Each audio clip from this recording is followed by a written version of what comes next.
Dažnas jūsų klausimas apie statybų eigą. Kas pirmiau turi būti padaroma? Kas pirmiau, pakalimas ar terasa? Esam keitę lentų dėl to, kad nukrito plaktukai, dėl to, kad stelažai suraižė terasinę dangą ir užsakovo jo netenkina. Kas pirmiau, fasadas ar terasa? Jeigu pirma atsiranda terasa, kaip taisyklė, fasadas eina ant viršaus ir visa drėgmė nuo fasado eina ant terasos. O terasai drėgmė nėra pageidautinas dalykas. Stoginė, pergolė ar terasa? Terasa skaičiuojasi nuo apačios, pergolė stoginė nuo viršaus. Jeigu mes turim persikreipusią sieną arba apsisukusią, mūsų teoriškai atskaičiuotas taškas gali būti pasistums.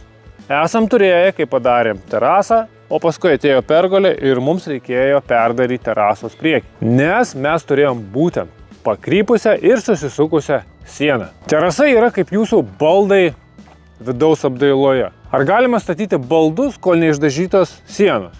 Iš principo kaip ir galima, tik bus labai nepatogu ir greičiausia bus tikimybė, kad jie bus pažeisti. Tai iš principo, jeigu gyvenimas jūs neverčia daryti tam tikrų rachiruočių, geriausia, kad terasa atsidurtų paskutinė. Mažiausia rizikos, gražiausi privedimai, didžiausios galimybės apžaisti, paslėpti tam tikrus prieš tai buvusių elementų netikslumus arba nukrypimus nuo brėžinių. Terasa turi atsidurti paskutinė. Iki.